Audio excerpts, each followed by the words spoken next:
Hey guys, so in this video I want to introduce friction as well as how to calculate friction, the two types of frictions we have, and in what situations each type will apply. So let's get started.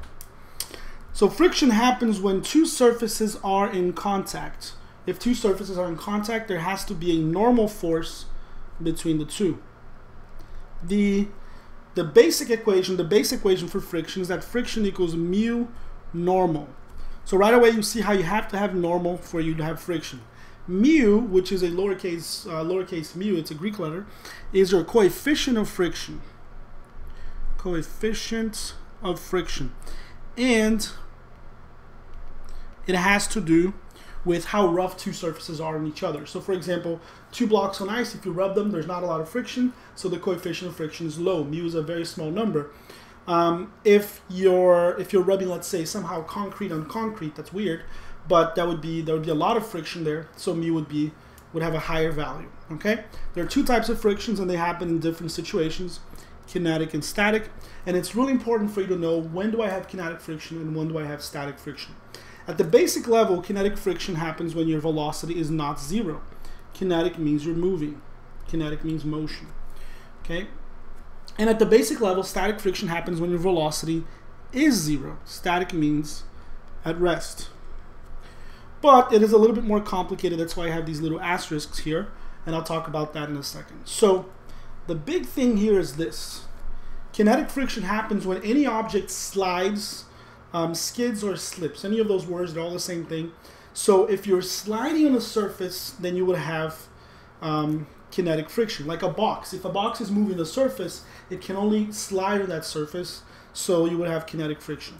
Static friction happens in two different situations. One, the object doesn't move at all, so it's at rest. Or two, it moves, but it moves without slipping. So the magic word in all of this here is slipping. If it's slipping, it's kinetic friction. If it's not slipping, it is static friction. But the more complicated part here is that it's actually not that the object is moving per se, is that the point of contact, the part of the object that touches the surface, moves relative to the surface. So when I say that the object is moving, I mean the point of contact moves relative to the surface. And here, the point of contact is at rest relative to the surface. So the best example is the wheel on a car, right?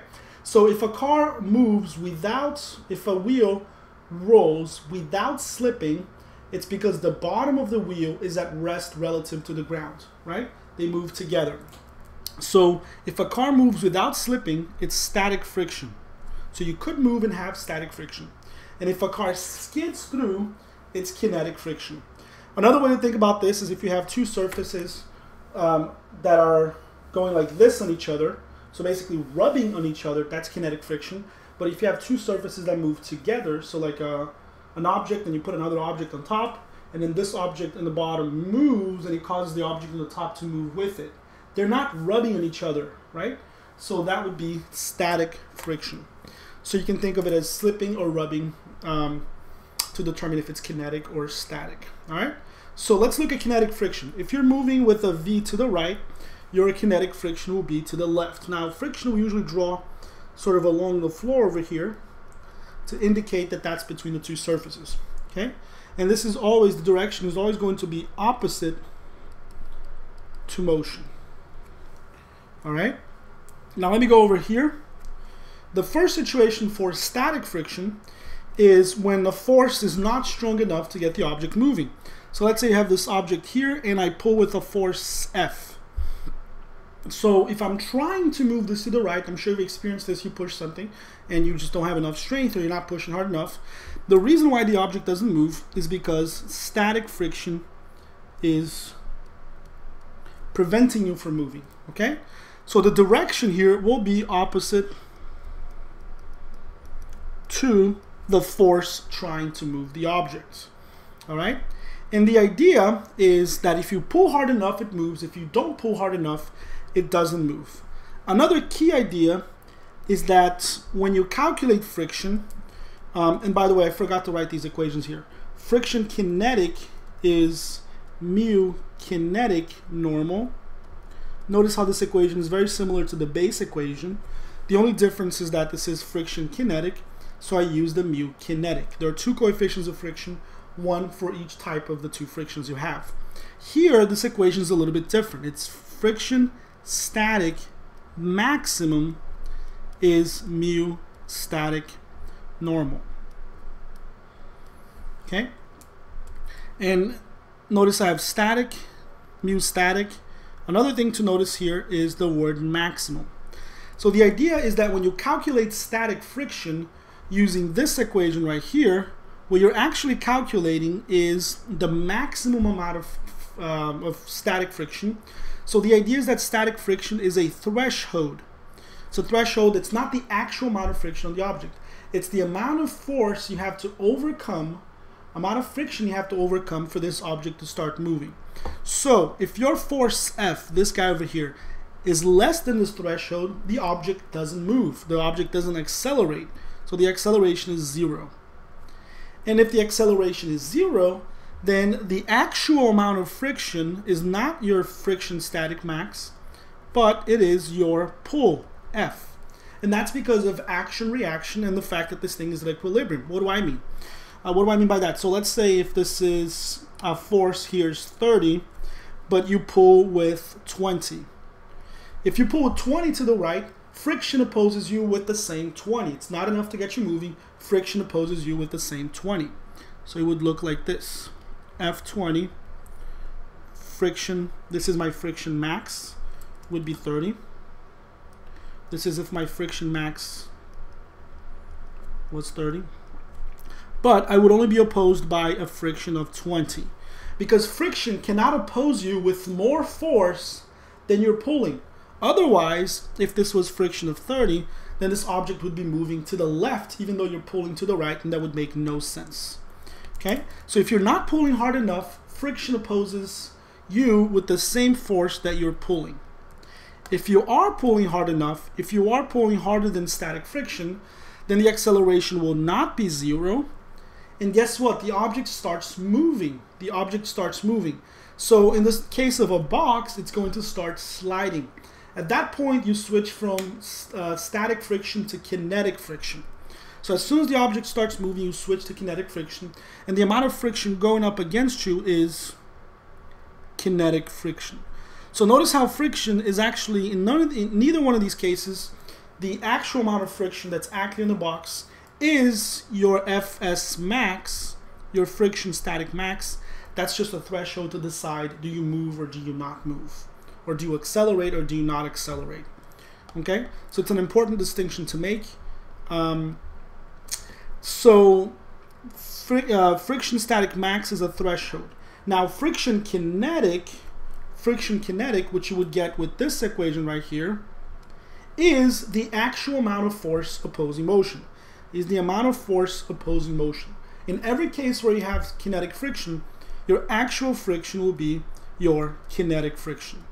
It is only static friction that the value you can calculate is a threshold, not the actual value. So I hope I've covered that clearly enough. Let me know if you have any questions on that. It's kind of a tricky point to understand. I mentioned to you how there are two coefficients of friction, mu k and mu s, mu kinetic and mu static, one for each type of kinetic, for each type of friction. And you should note that there's a few relationships you should know. First of all, mu's are always going to be between 0 and 1. Coefficient of friction is always between 0 and 1. And the static friction is always either greater or the same as the kinetic friction. So it kind of looks like this. All right? So kinetic is never bigger than static, and both of them always have to be between 0 and 1. 0 means no friction, 1 means maximum friction. Okay? The reason why static is bigger than kinetic, it's because it's harder to get an object moving than to keep an object moving. And you might have experienced this as well. When you're pushing something, as soon as it starts moving, it gets a little easier to push. There's less resistance. So there's more resistance to getting it to move. It's harder to overcome static friction. That's why the coefficient of friction is bigger than it is to overcome kinetic friction. Okay? The second situation here, which is a little bit more complicated, is for static friction is when an object moves without skidding or slipping. So the first case here, the object didn't move at all. You didn't pull hard enough, let's say. In the second situation here, the object moves, but it moves without skidding or slipping. A good example here, like I said earlier, is a car wheel. If it's accelerating this way without slipping on the road, right? It just rolls without slipping, then you would have static friction. Or if you have a box stacked on top of each other and they move together, you have static friction as well. The direction isn't opposite to motion, or it's not opposite to the force, necessarily opposite to the force that's trying to move the object. It depends on what everything else you have, right? And another idea here is that if you try to accelerate too fast, you will skid. So again, the idea of static friction as a threshold. It's a threshold because if you don't pull hard enough, it doesn't actually start moving. But if you pull too hard, right? So if a car wheel spins too fast, it's actually going to skid. Anyway, let me give you, I want to go over 6 different examples, just draw some free body diagrams of different sort of special situations for friction. And I want us to try to figure out which type of friction acts on the object. Okay, so it's important that you know this stuff here. So let's say here I have a block is pushed to the right and it moves that way. So I have a block here and it's pushed to the right with a force F. Let me draw some other forces here. Obviously I also have mg and normal, and they're the same here. It says it's pushed to the right and it moves that way. So if the object, let's assume it wasn't moving, so it is now not only moving that way but also accelerating that way. Okay? And that means that since it's moving to the right, my kinetic friction will be to the left. This guy is to the left because V is to the right. Kinetic friction opposes V, not A. All right. So if I wanted to write, calculate the acceleration here, I would write sum of all forces equals ma. This is an acceleration on the x-axis, so I'm only going to look at the x-axis. And the forces here are F positive, that's the pulling force, and friction kinetic negative, and I would be able to find AX. So that's the free body diagram and the F equals ma for this. Let's look at the second one. The car accelerates to the right without slipping. Now I'm only going to draw the car wheel here, and the idea is that the wheel spins this way, and in doing that it pushes against the floor. So the wheel pushes against the floor, so the floor pushes back against the wheel, action reaction, with a, since you are without slipping, I know that this is static friction because slipping is kinetic, without slipping is static. All right, the car again is going to move this way and it's going to accelerate this way. Notice how friction is not opposed to velocity in this case, right? It's not opposed to velocity. If I write the sum of all forces on the car in the x-axis equals ma, the only force that pushes the car forward, or the only force in the x-axis for that matter, is the static friction. I'm going to say that this is the positive direction. Now there are some internal forces in the wheel, but we don't have to worry about that. Okay, equals max. Notice how the only force is going to the right, so this car does accelerate to the right. Okay, that's how we determine the direction, by looking at all the forces that exist. Now here, a block is pushed against the wall, the block does not move. So here's a wall, here's the block, you push the block with a force F. What else is here? I have mg, and it says the block doesn't move, the block doesn't slide up and down. If the block doesn't slide up and down, it has to be because there's a force pulling it up, otherwise it would fall. And that's what happens. When you push with an F, the wall pushes back. Action reaction. This force is called normal. I have two surfaces touching with friction, with normal between them, so there's going to be a friction. Friction is going to oppose the attempted direction of motion. If there was no friction, this would move down. So friction is going to pull this thing up. This is friction. Now, because the block does not move, this is static friction. Okay? If I wanted to write some equations here, I could say that the forces in the this is a complete equilibrium in the x and y axis. So F and N have to be the same. And friction, static, and mg would have to be the same as well. And this is the forces canceling the x. This is the forces canceling the y-axis. Let's check out another one here. Car goes around a flat curve without slipping. So without slipping tells me that this could not be kinetic friction. It's in fact going to be static friction. So first I want to give you a top view. Here's a car going around. This is a top view. Here's a car going around a circle, a flat curve. What causes the car to go towards the center is static friction. Okay, without getting too much into this, what causes the car going to the center is static friction. In fact, if you were to try to turn without friction, you couldn't. You would go straight in, right?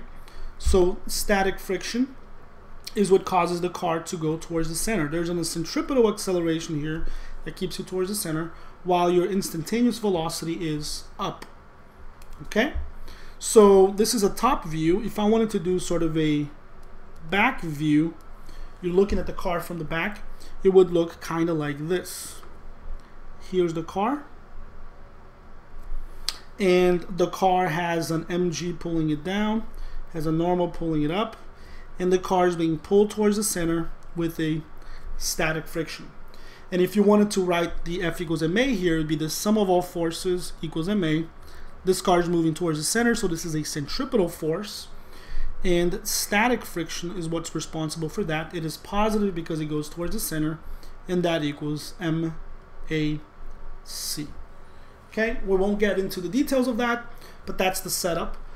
Two more, and these two are sort of the weird ones here, the more complicated ones. I have two stacked blocks. I have M2 on top of M1 on top of a surface, and they're pushed and accelerate together. They move together. So I push this, make it a pull here. I pull this with an F, and guess what? As a result of that, this guy is going to accelerate A1. This guy is going to accelerate A2. But these accelerations are the same because they accelerate together. All right? So let me draw a free body diagram for each of these. Let me start at the top because this guy is by itself. It's a little bit simpler. M2. M2 is accelerating to the right, so there has to be a force pulling it to the right. What is it?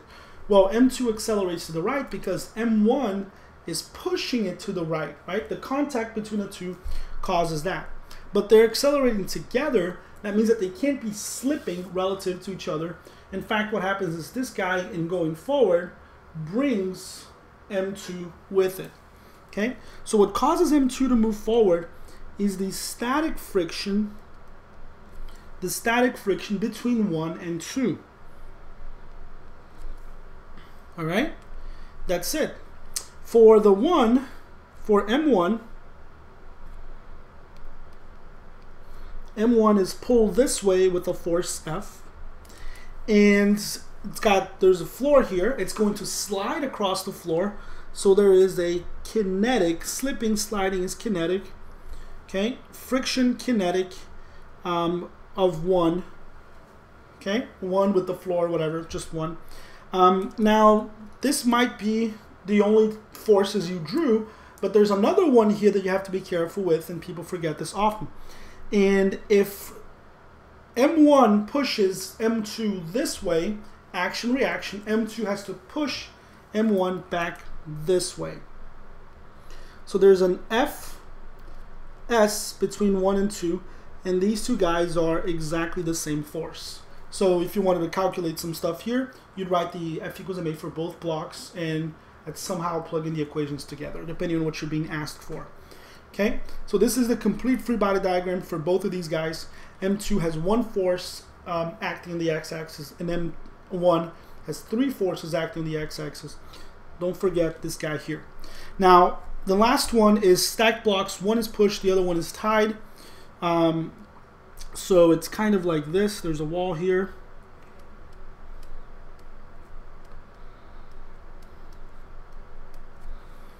Okay, and I'm going to push here with a force M.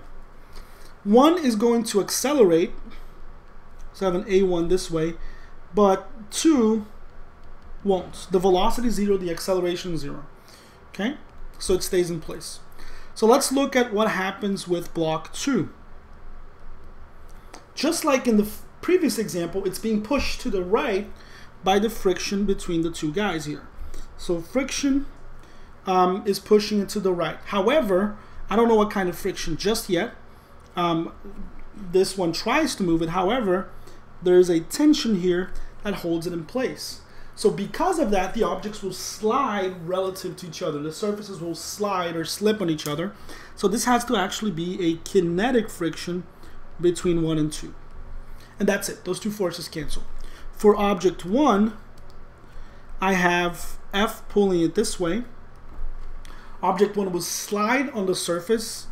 So there is a friction kinetic of object 1. And this friction, since 1 pushes 2 to the right with kinetic friction, then 2 has to apply a kinetic friction to the left on 1 right here.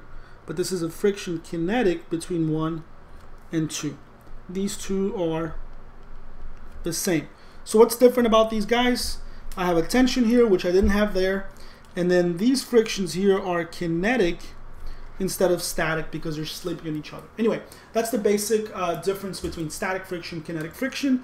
We're now going to look into how to calculate these into some problems, but I just wanted to give you a really good foundation of trying to figure out what kind of friction I have and what the big differences between those two frictions are. And if you understand that, I think you'll find that solving these problems isn't that hard. All right, let me know if you guys have any questions. Hope it makes sense.